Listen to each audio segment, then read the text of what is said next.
อแม่พี่น้องคนเมืองใต้เฮาก็ผู้เจ้าผู้ตนผู้ป้าขาเนาะไม่สงค่าพ่อแม่พี่น้องผู้ปันแห้งขาเฮาช่องใจม้วนข่าวคึกตอนกูร้องนั่นนะคะเนาะไม่สงค่าในพี่น้องในเมืองใต้ปลอดปื้นพี่น้องเจ้าคือใต้เฮานะคะเนาะวันนั้นได้ก่อขาเฮาใจวันช่องข่าวคึกตอนกูร้องนั่นนะคะเนาะเตไล่มีผู้ขอข่าวนั้นก็เอาข่าวเกี่ยวกับพี่น้องนอกเมืองเลยเงาร้ายที่เป็นอยู่ยามพองเหมือนเหลียวในการเนาะมาพบกันทั้งข่าวในข่าวยามในวันที่1นะครับเนาะเดือนที่7 2026นั่นนะครับเนาะแม่นอยู่ในเดือนกรกฎาคมนะครับไทยค่ะเนาะก็เข้ามาในวันพุธนะครับเนาะพุธวันไม่ได้ก่อข้าเฮาตีแล้วเอาหัวข้อข่าวเกี่ยวกับไปลองข่าวเงาคือตอนยามกันนั่นเจมไรมา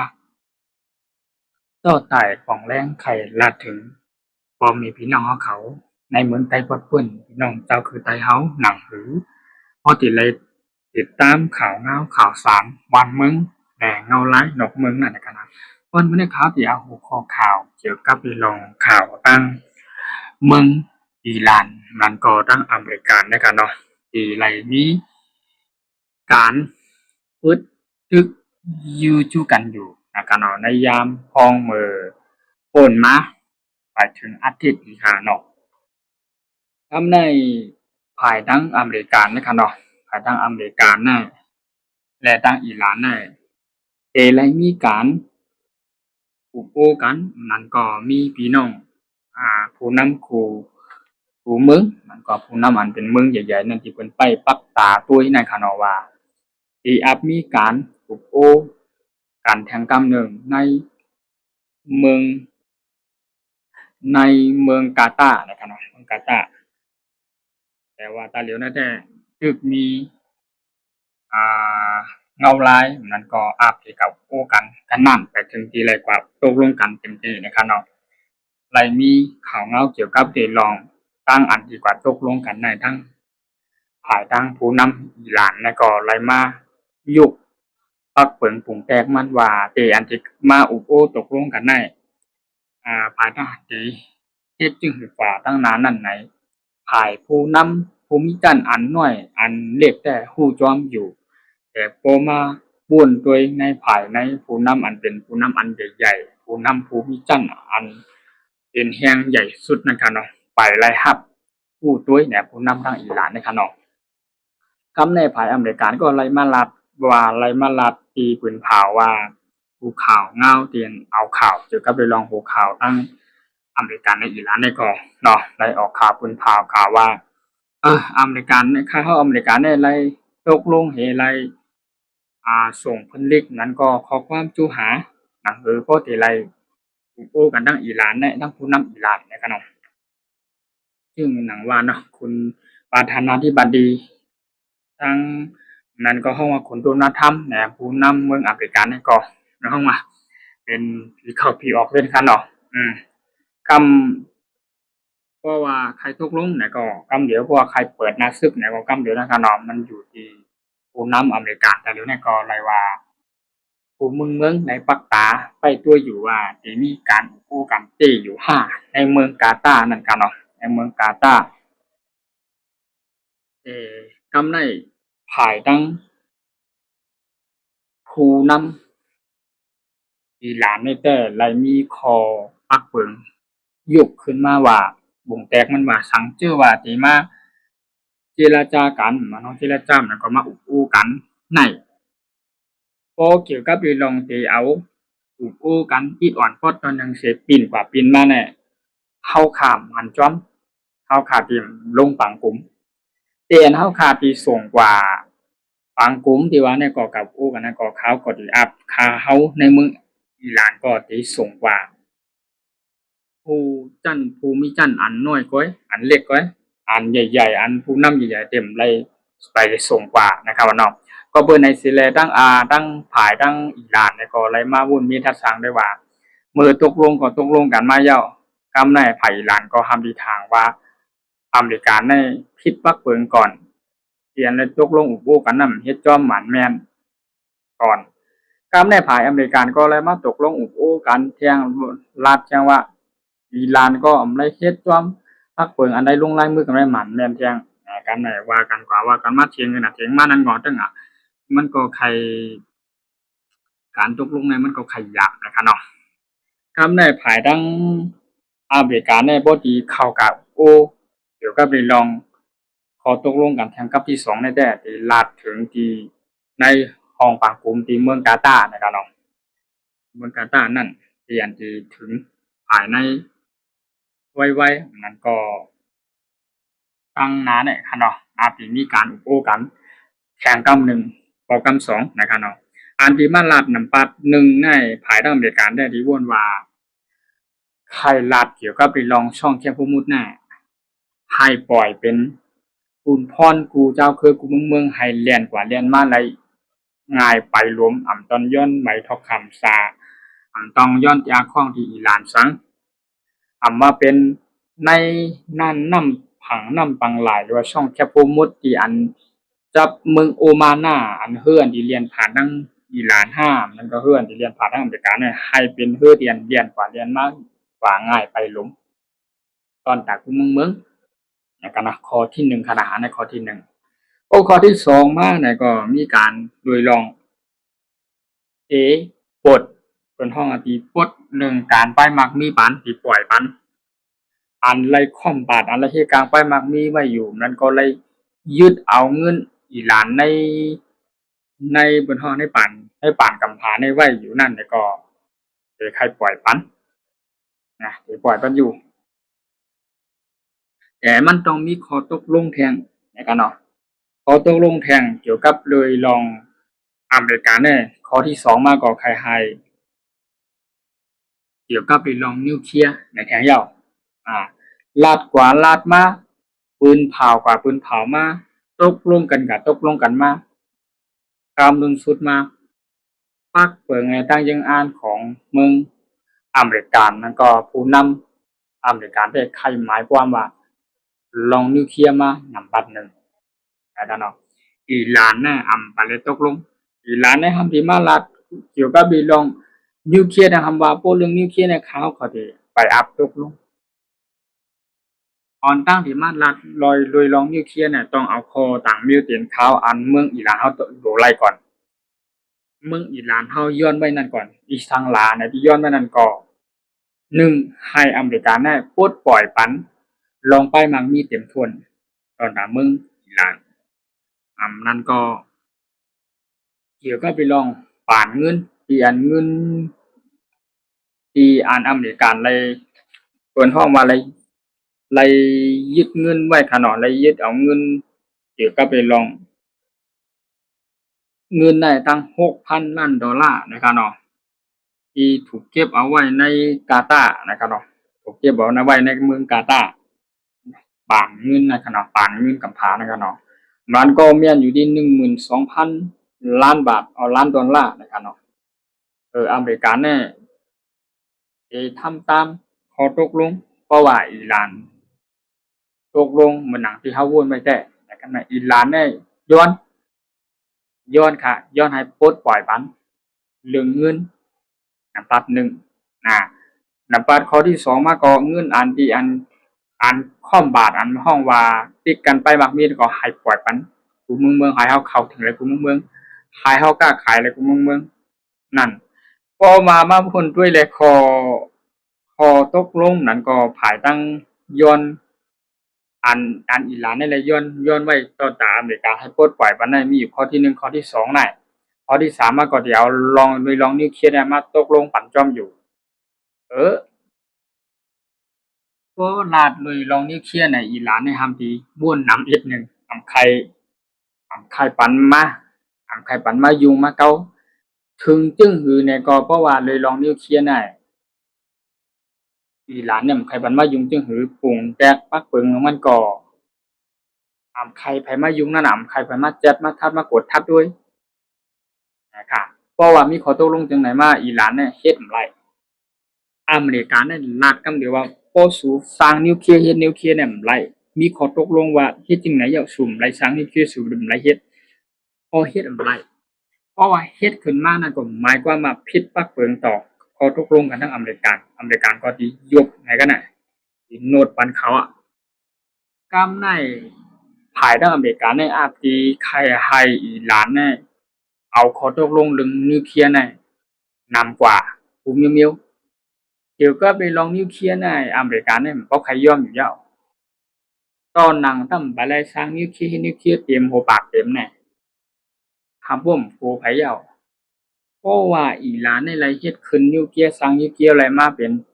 70% 90%หัวปากเต็มแน่กูเมืองไหนมาจิ้มโกไผมันดีใครหยังก็เฮ็ดดีใครถางหยังก็เฮ็ดดีใครนวดเมืองไหนก็นวดดีใครปัดหลอนักซึกจูเมืองไหนก็หลอไล่สิเอานิวเคลียร์เนี่ยมาลัดแจกลงนั่นน่ะเปิงลงน่ะกำนันอิหร่านเนี่ยอเมริกาเนี่ยเขาบ่วนไว้อยู่แล้วอาข้ออันอิหร่านนี่แหละมาตกลงย้อนปันให้ปล่อยปันเงินในปานกำพร้าได้อาแต่ที่ยังอยู่ในเมืองกาตาร์ได้มีเป็น$6,000มันก็ที่อันเก็บอยู่ในเมืองกาตาร์นั้นมีนำกว่านั้นแทง$10,000นะแทงมันลาดเอาเป็นคอปักเปิงของแจกมันคุยเต้มันโพดลาดการลาดมาเรื่องปานกลุ่มเขาตกลงอเมริกันก็ยึงอ้างไปที่นิวเคลียร์อิหร่านก็คิดคือก็อยากให้มันสิ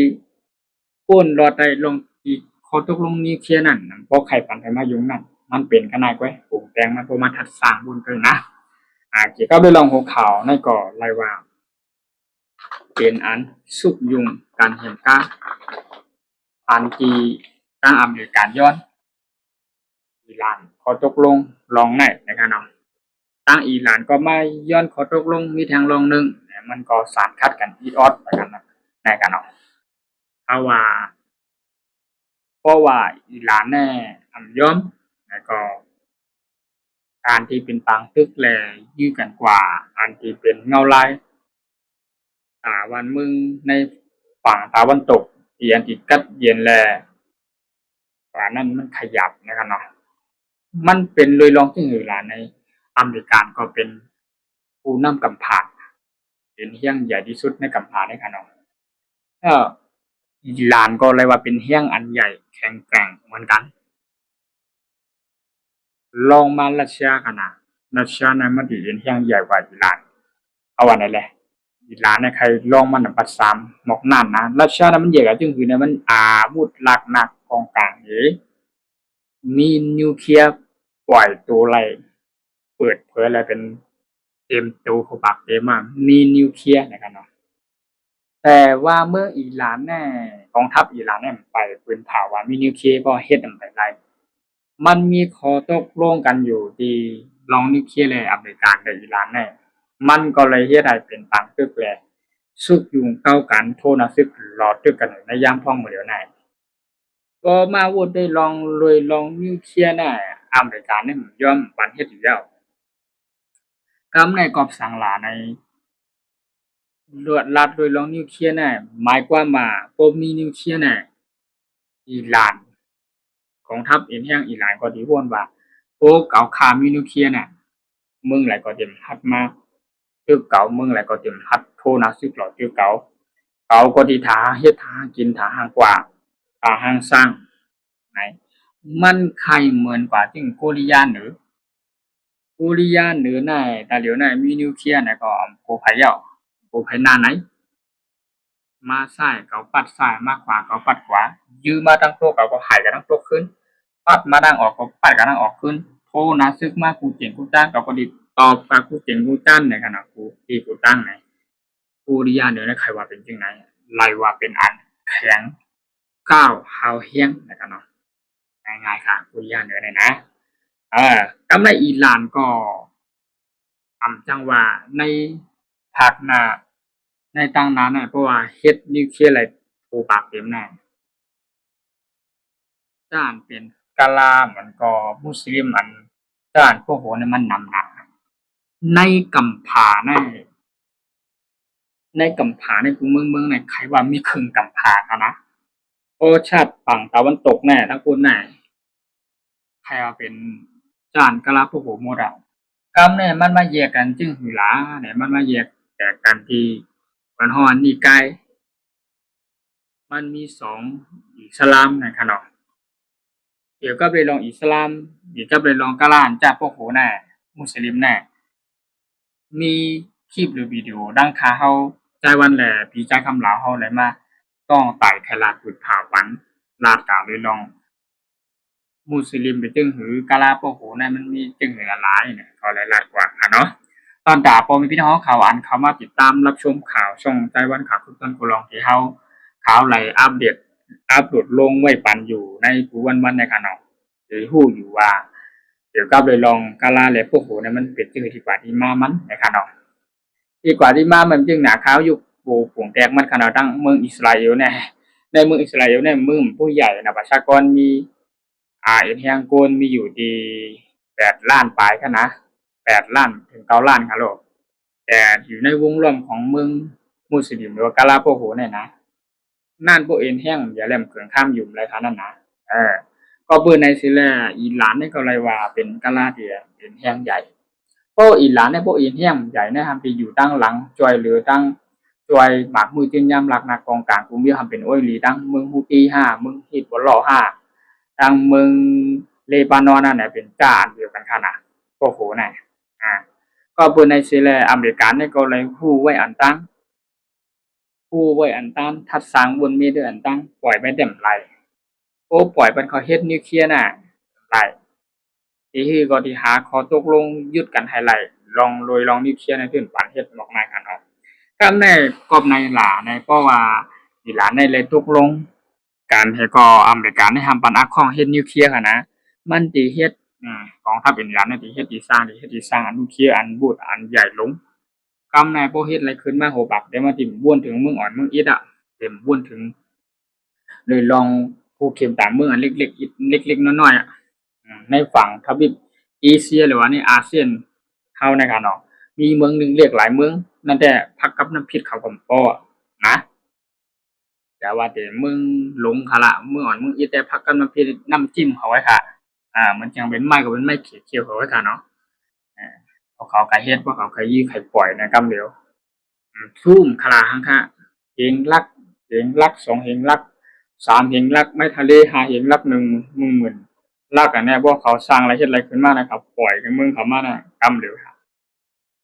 เพิ่นทำใจมือนั่นหลงเพิ่นใจมือใจมือเฮาใจขวาใจไปใจยื้อเอาจังได๋ฮัลโหลเพิ่นใจระบบดาวเทียมแล้วก็เรดาร์แล้วก็เกี่ยวกับเรื่องสัญญาณเรดาร์แล้วจากรูปตั้งดาวเทียมน่ะสอดส่องลงมาน่ะที่อยู่เข้าเมืองน่ะก็เต็กปุ่มตานะครับปุ่มกดมันคั่นน่ะป๊อบเนี่ยต้องการลงเมืองได้2ลูกแล้วก็ตืดนั่นล่ะตืดๆๆแล้วก็กำไว้ก็15นาที20นาทีก็เยียวยาเมืองนั้นน่ะไล่ว่านิวเคลียร์น่ะมันเป็นที่อาวุธหรือว่าหลักนักอันหาวแรงอันโหดที่สุดค่ะในกำพานะครับบ่จึงไหนแน่บ่มีจึงไหนเกินมาอิหร่านนี่โอ้ไผแล้วอเมริกันในก๊อบในซี้แหละเตะใครเอาข้อตกลงน่ะ โอ้ลาดกว่าลาดมาเกี่ยวกับเลยลองการดีอยู่ยื้อกัน60วันทั้งอเมริกาและอิหร่านตั้งเกาข้ามหรือกันแน่ไล่แต่ว่าข้อตกลงกูจื้อกูเมียวน่ะกำนุนสุดมาก็ดีปั่นกับปั่นมาก็ดีมาเย้าก็ดีนิวเคลียร์นะคะเพราะอิหร่านเนี่ยเฮ็ดนิวเคลียร์ไล่ตกลงว่าดีปันอเมริกามากดทัดกดเจ็ดไล่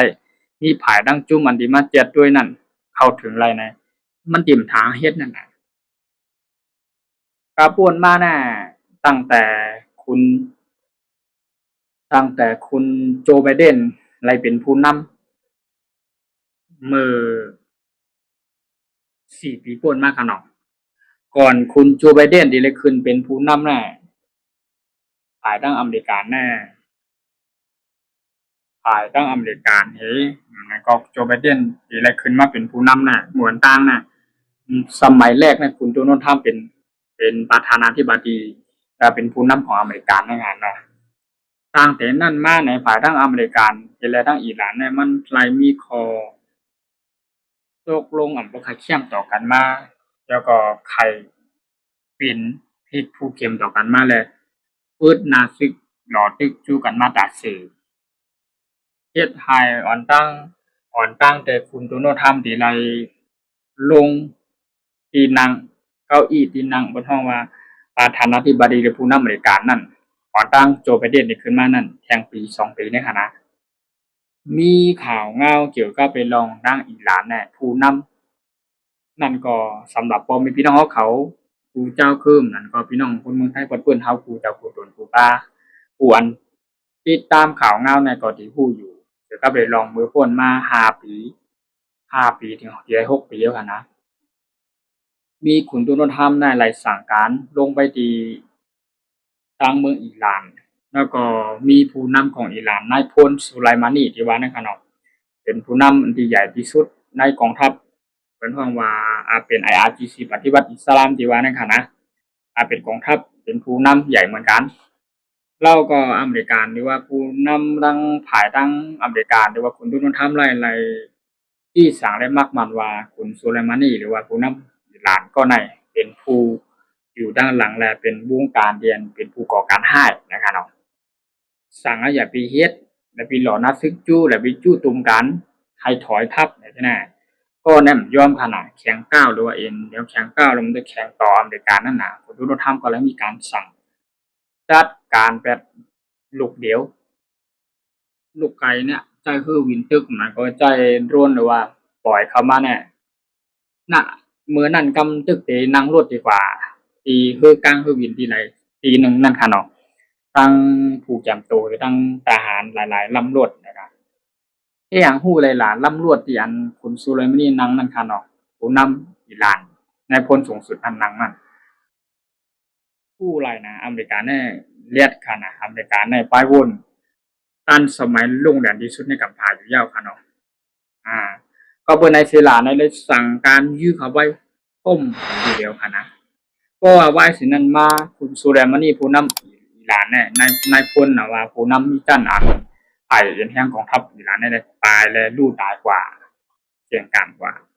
ทำให้อิหร่านเนี่ยมันลุกขึ้นมาทั้งเมืองก็ได้มาหักก่อนมันกลายคุณซูไลมานีผู้นำในอิหร่านนั่นว่าเที่ยงเลยอเมริกาได้เลยมาสั่งฆ่าแหมตายคนผู้นำเฮานะครับเนาะนายพลอันใหญ่อันเป็น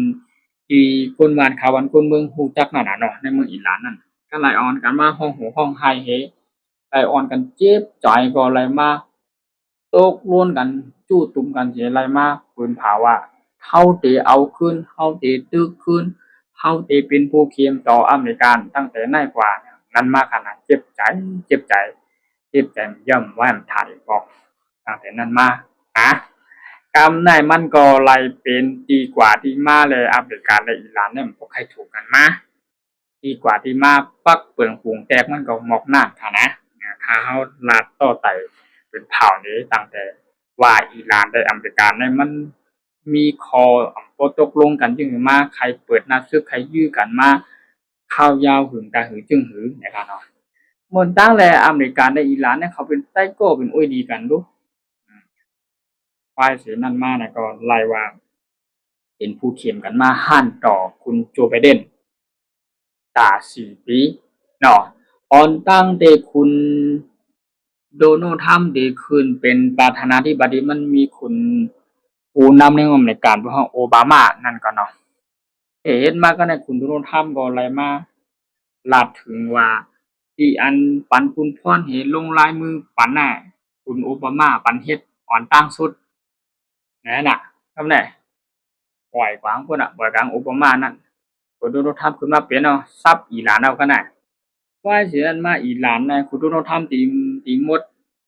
เดี๋ยวก็ไปลองเป็นประธานาธิบดีหรือเป็นผู้นำอเมริกันเนี่ยยังผ่านได้ปีปลายก็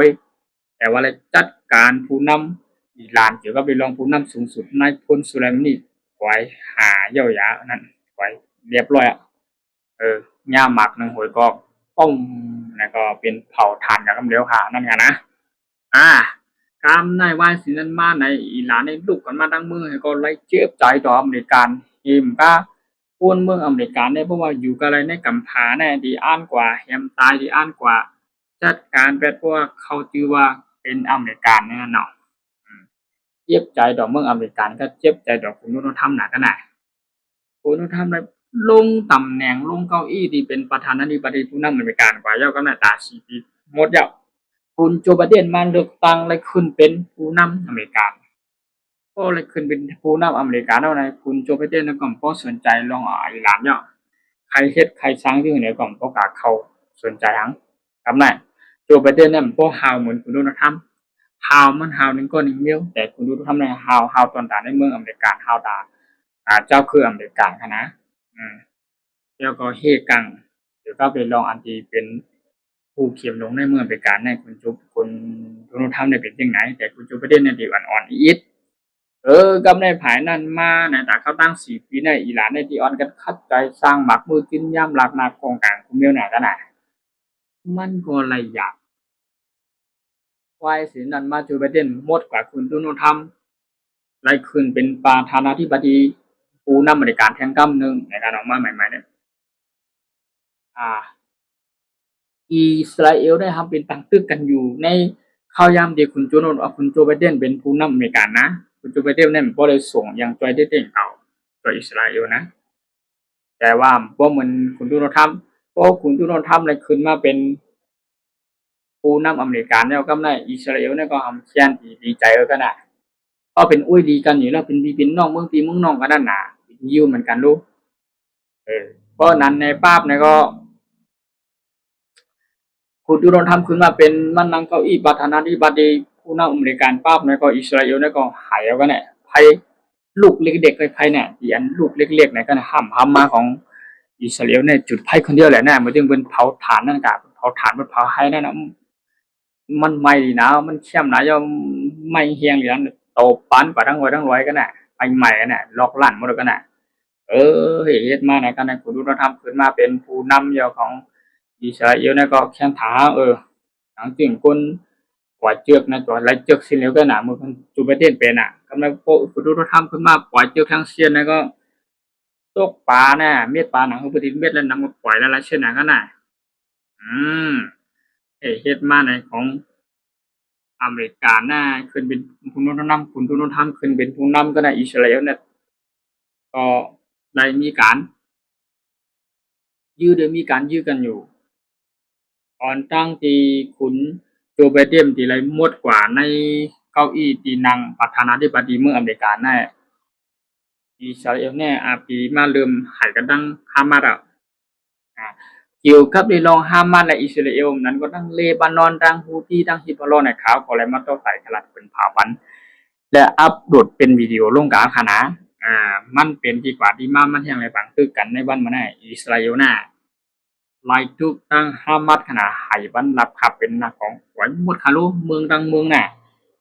โอ้ปันเนี่ยเมืองดังเมืองน่ะตึกเก้าจันสิบจันเศร้าจันปากจันน่ะเดือขนาดอยู่หิ้งถังน้ำปังไหล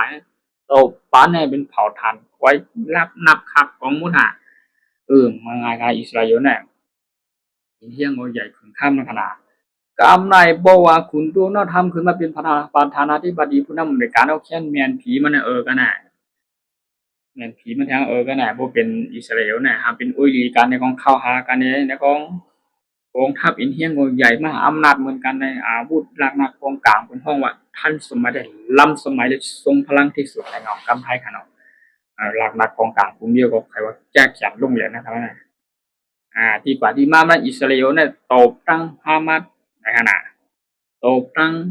ฮิซบอลลอฮ์ตบตั้งเลบานอนตบตั้งฮูธีนายหนากำไนเหตุมาของ ผู้ที่กว่าที่มาเอาก็ได้ไอเป็นคุณอยู่ตั้งหลังหลักก็ได้หลานน่ะหนาเป็นคุณตั้งหลังเนี่ยช่วยหมามือทิ้นยาบันทามาตั้งหูตีตั้งที่พอรอจะไหนเลบานอนจะไหนอีหลานเนี่ยทำเมียนทั้งอเมริกันนะก็ได้เดี๋ยวรอยพออีหลานเนี่ยพอเมียนทั้งอเมริกันอเมริกันเนี่ยอีหลานเนี่ยทำเป็นผู้เขียมใครโทษนะซึกใครโทษต่อกันเยอะตามนายชาเป็นฐานไพ่ก็อิสราเอลมันเผาฐานตั้งนั่นน่ะ เฮ็ดมาของอิสราเอลนี่ฮู้แหละอีหลานนี่อยู่ตั้งหลังก็ตบหมากเข้ามาปากลูกมองปากลูกพองเจ็ดปากลูกพองหิงลูกพองตบเข้ามาขีปนาวุธเนี่ยมึงอีหลานเนี่ยอิสราเอลไถเข้าขึ้นหูปากลูกหูหิงลูกงอนคือวินในใต้4-50ลำเป็นปากลำเนี่ยจะเป็นฝูงขนาดถึงฝูงยังมองขนาดตบมันมึงอีหลานขนาดอีหลานก็ตบเข้ามา ที่เฮ็ดมาในของเขาฟ้องว่าอิสราเอลในหลายกว่าอุเปิงในการหาไผ่อิหร่านข้างในเพราะเขาอุเปิงไผในการหาอิหร่านในอเมริกาได้ไปเข้ามาตึกเดียวลงมือไปลงไปตัวอยู่ทำเป็นเจอก็ตึกเคียงตึงนั่นน่ะไปจันกันเดียวปันให้อิสราเอลเนี่ยตบก่อนพวกอิสราเอลตบอิหร่านเนี่ยเต็มที่ก็หน่อยอิหร่านในเฮ็ดมาในของอเมริกาเนี่ยทำใครมีข้อห้ามปันถึงปันพังถึงในข้อห้ามถึงอิหร่านดูอย่าไปเฮ็ดนิวเคลียร์เขาว่าไม่อยากไปเฮ็ดนิวเคลียร์ไม่ถึงเฮ็ดอยู่โอ้ไม่เฮ็ดว่าเขาจะตบไม่แทงก็รัดน้ำในเมื่ออิสราเอลเนี่ยเป็นโอ้ยดีเขาปัดกันนั่งไม่ทำถอนก็แทงไม่คือเฮ็ดแทงได้ก็ไห้ไม่แทงไหนอเมริกาได้มองว่าด้วยว่าจริงไหนเฮ้ยอเมริกาได้ก็ช่วยก่อนไปช่วยทางอินก่อนกำนั้นเฮ็ดมาในของอิหร่านเนี่ยมันเมียนอเมริกานูอิหร่านอเมริกันก็เมียนมนุษย์เป็นผู้เทียมกันดูใครตึกกันอยู่แล้วเฮ็ดมาในของอิสราเอลได้เปิดทักสูงก่อนนั่นน่ะพออิสราเอลได้เปิดทักสูงปั๊บเนี่ยก็ลาดได้มันถ่อมเอาไม่ว่าเลยที่คือเนี่ยก็มาส่งอินแฮงเข้าในมาอำนาจอเมริกันในอิสราเอลได้มาร่วมมือกันก็ได้ตบอิหร่านเนี่ยก็ได้นั่นแหละเฮ็ดกว่าเฮ็ดมาพออิสราเอลและอเมริกันให้อิหร่านปั๊บเนี่ยก็แม่งช่องแคบผู้มุดเน้นนำปังหลายทะเลอันจับเมืองอิหร่านนั่น อีหลานมันอยู่จำแลมันก็มีคุณพ่อหน้าที่กุมกันมันหนามันก็ไล่ลาดว่าเขาอยู่จำเป็นเมืองอันจับเขานำปังหลายทะเลช่องแคบฮอร์โมนน่ะคือกูเจ้าคือกูลำๆอธิมาตังน้ำมันน่ะเมืองเขาเว้ยพ้มเรียนกะทั้งนั้นนำเขานั่นก็เรียนกว่าทั้งหลายเรียนกะโอมานก็มาทั้งในเที่ยงเรียนกะทั้งอเมริกันก็ต้องมาทั้งในเที่ยงอยู่ดีแฮกันเนาะเฮ็ดกะเฮ็ดมาได้ของเอาข้ออ้างมาให้กันได้บ่ตึกกันยื้อกันเรื่อยๆก็สิตบ ในทะเลก็ดีปิดช่องแคบมุดแปดน้ำมันในกำผาในออกไรห้านตะวันมาเดียวคณะการในปังคือปันยื้อกันเนี่ยคนอันจับอยู่ในคือในน้ำปังหลายเนี่ยเป็นหมื่นเฮงปลายกองคณะก็คูณกองมันนับหกคนแต่ว่าคือเนี่ยก็เป็นหูปากล่ำกับคำอยู่นั่นนั่นจีจอยมาไปไล่อ่าจอยมาไปไล่จังฮือเนี่ยก็อเมริกันเนี่ยเฮ็ดมาอเมริกันเนี่ยก็ตบแล้วก็โทษนักซึกรอตึกโดยอิสราเอล ตบกันในของมันอีหลานในเมืองเนี่ยมันสิคือเตะอิสราเอลและอเมริกันได้ล่ะเพราะที่เตะบ่มีแนวคิดของแต่ว่ากำไรอเมริกันห้ำปันน่ะมีหลายปีหลายตั้งรับครับใครเป็นนักของอีดอกตบปันน่ะเฮ็ดมาในของอีหลานเนี่ยมาทำเลียดน่ะโอนมาแต่เขาตั้ง4 ถึง 5 ปีเนี่ยมันเลยวางเอ็นแห้งไว้ให้ก็เจ็บใจในอเมริกันเนี่ยก็ภูมิจันทร์ภูมิออกออไปวนนั่น อย่างที่ยังอันใหญ่ในกำในกองทัพอิหร่านแน่ไล่คุดคู่ลงกันเรื่องพูดตอนเขาหนาไถเขาได้ร้อยในว่ากลุ่มว่าเราไหวขีปนาพูดไหวลักนักคือวินตึกในขนาดนิวเคลียร์ในได้อัพการสร้างการเฮ็ดเป็นปีงามมีไผหันในขนาดแบบไหนคือดาวเทียมเนี่ยก็ GPS เนี่ยก็ท่องถึงกำไรหมากลงอันนี้มาปล่อยเนี่ยก็ยบลงกันในอิหร่านแน่ถึงมึงอยู่ใต้ร้อยขนาดขุดลงกว่าตั้งลึกเนี่ยเป็น4-5 กิโลเป็น20 กิโลขนาดให้เขาได้ดินแน่การที่เขาไว้หมักนักของกลางเขาน่ะเขาตั้ง4-5 ปีเนี่ยรายวันมันก็มีทั้งคัดใจนะอิหร่านเนี่ยเฮ็ดหมักมือขึ้นย่ำลักนักกองกลางขึ้นมาเป็นโหเห็นโหปากโหเห็นลำขนาดเหมือนลำขนาดโดรนจะน่ะเครื่องบินตึกจะน่ะ นักของกลางหมักมือจื้นย้ำเลยเฮ็ดพร้อมหลายขนาดจากพดัง4-5 ปีเนี่ยลูกโตมาแล้วขนาดพอลูกโตมาแล้วก็ในอเมริกันเนี่ยทำใครล้อมเจาะเอาก็น่ะผมจัดการเป็นพวกผมตัดไพ่แบบอ่อนตั้งได้ไรมันอีเลี้ยงได้ดีสังเป็นฐานไพ่ก็กระโคตรไปท้ายหมดก่อนนัดโคตรทำไรในขนาดลาดไปลองนิวเคลียร์ไหนขนาดเอานิวเคลียร์มาลาดขนาดตอนหนังดำไปมีนิวเคลียร์เต็มหัวปากเต็มแรงพวกให้พวกแข่งตัวเขาอยากพวกมีนิวเคลียร์ขึ้นมาตีคืองานกำไรเป็นการในวนนั่นแหละ เฮ็ดมามันเกี่ยวกับเรื่องนิวเคลียร์โทรราชการรัฐมาพร้อมกับถอมมามุ่นมีทัดสร้างด้วยในตั้งอเมริกาในอิหร่านในอิสราเอลและอิหร่านนั้นโดยลองนิวเคลียร์อิสราเอลก็เมืองเรียกเสียตากเป็นเฮียงนาซึกใหญ่เหมือนกันแต่พวกอิหร่านมีนิวเคลียร์ก็เมืองอันดีกว่าและอันยืนตั้งสุดก็เมืองอิสราเอลครับอิสราเอลนั่นลือครับถึงแม้ว่าอิสราเอลมีนิวเคลียร์นะก็พวกอิหร่านมีนะอิหร่านอยู่ไสแล้ว เป้าหมายตั้งยึงอันนำเมืองอันตั้งสุดอันที่ปราบนิวเคลียร์ใส่พวกอิสราเอลนะขนาดทางไปทางก็จังกันหนาดังอิหร่านเลยอิสราเอลน่ะที่อย่างไรอิสราเอลเนี่ยตั้งอิหร่านจึงอิหร่านก็เปิดอิหร่านในเบิ่นตั้งในอิสราเอลไปสืบผู้เลยนั่นน่ะว่าอยู่ตั้งหลังมัน หายฮามาสหายเลบานอนหายฮูตีหายฮิซบอลล์เพราะว่าสิหายครบจ้าในหมดหัวแหละอิหร่านอยู่ด้านหลังกันน่ะตบอิหร่านน่ะอิหร่านก็ตบอิสราเอลอเมริกันเข้ามาจอยมือกันพร้อมกันเนี่ยสองมหาอำนาจซับปันเนี่ยใครว่ารับนับขับเป็นนักกองหลายปีหลายมิลขนาดในเมืองอิหร่านปล่อยนำซุ่มนำขนาดอันที่ซุ่มนำตี้ๆเนี่ยมันจริงๆก็เป็นเรื่องตึกเรื่องเฮือนเรื่องตึกนะครับเนาะโครงสร้างที่เหตุการณ์แต่จุดเมียวอันอยู่ในลิ้นนะครับเปิ้นลิ้นในขณะกลางคือบินที่น่ะกองทัพหลายๆกองทัพก็ปล่อยนำอยู่แต่เพราะว่าหมากอันเขาเก็บไว้ใต้ลิ้นเนี่ยมีตังหมากที่เข้ากับต้องอเมริกันในใจคือบินทูสปริตเนี่ยหมากอันปล่อยลงน่ะยื้อเข้ากันในไรครึ่งไว้หมากลงน่ะปล่อยลงกันที่หูปากทำไว้เข้ากับแต่ข้างในไรนั่นแหละเพื่อนห้องว่าอิหร่านในและมีการวางแผนและมีการทัดทางให้วางแผนไว้ว่าหมากไปกันไหลตับไปกันไหล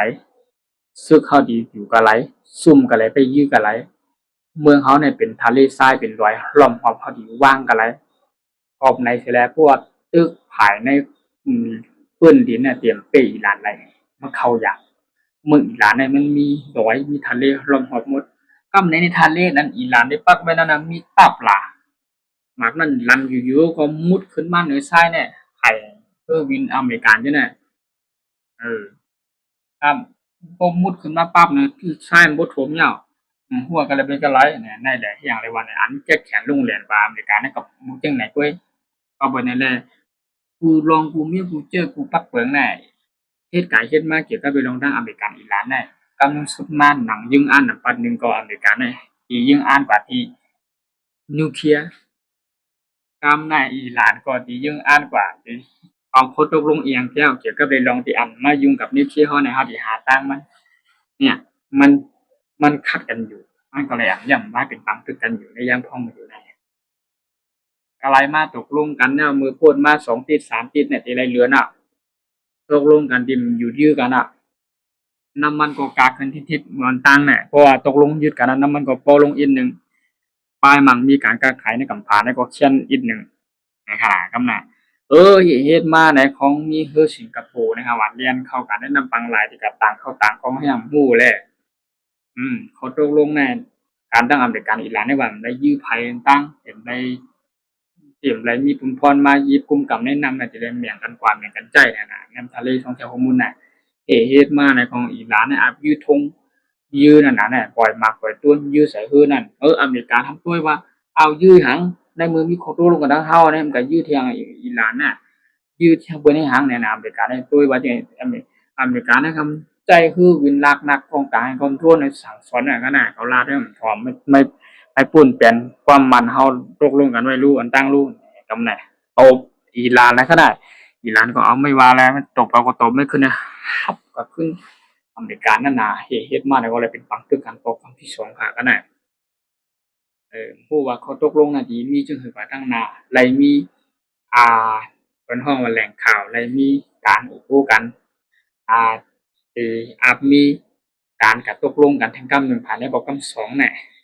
ที่เมืองกาตาร์นะครับว่าเมืองกาตาร์ผู้ว่าสิเป็นในวันไหลวันที่กะหือน่ะในตั้งหน้าเนี่ยค่ะเนาะเพราะว่ามีตกลงกันก็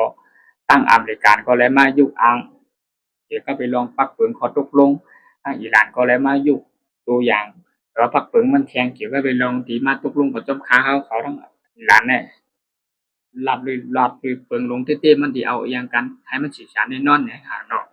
ซึ่งข่าวจะวันช่องอ่านข่าวต้นกลองแท้มาเปิงเผารัฐนิคมพี่น้องเขานั่นแหละที่ว่า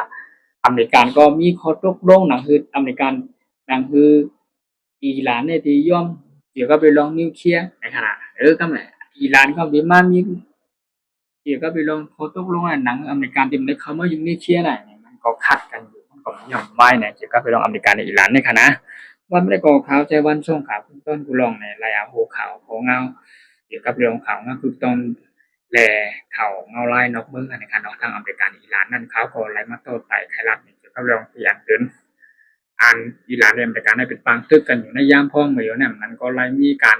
ผู้นักซึกใครโหลดตึกกันอย่างย่ามพ่องมือแล้วเนี่ยเตรียมย่อมไว้ในขณะทำที่มีการตกลงกันแทงตึ้งเนี่ยไปด้วยข่าวใจวันช่วงข่าวคือต้นกุลองในกองเอา ผู้ก็ข่าวเงาใหม่ๆนะครับเนาะข่าวสารใหม่ๆเกี่ยวกับเรื่องข่าวน้องเมืองที่มักต่อไต่ไทยรัฐนี้เปลี่ยนเป็นภาษาความไต้ความลาวเฮาหนังพอมีพี่น้องคนเมืองใต้ปลดเปื้อนเฮาผู้เจ้าผู้ตนผู้ป้าผู้อันสนใจถ่อมข่าวเงาคือตอนนั้นเขาก็สิคัดใจหาข่าวเงาสิมาต่อไต่ไทยรัฐนี้เปิ้นข่าวมันพอมีพี่น้องเขานะครับเนาะอย่าลืมเข้ากว่ากดไลค์กดแชร์กดติดตามปันข่าวกดหิ่งปันข่าวหนังหรือว่าจะติดตามข่าวเงาข่าวสารถูกต้องยามตันนั่นนะครับเนาะ ข่าวใจวันช่องข่าวคึกต้นคุณลองในก่อนที่มาปืนข่าวที่อัปโหลดลงปันข่าวใหม่ๆแทงเกี่ยวกับเรื่องข่าวนอกเมืองแหล่งเงาไล่นอกเมืองนะครับเนาะตอนตาวันบ่ได้ก็มีหัวข้อข่าวที่เฮาเลยเป็นข่าวเลยบอกรัฐนี้พ่อพี่น้องเขาก็ผู้เจ้าผู้เป็นผู้ป้ากันเนาะอิหร่านและอเมริกันที่ตกลงกันตกคำที่2ที่เป็นตึ้งหือป่าดังนั้นนั่นก็ไปติดตามไปด้วยข่าวสารข้อมูล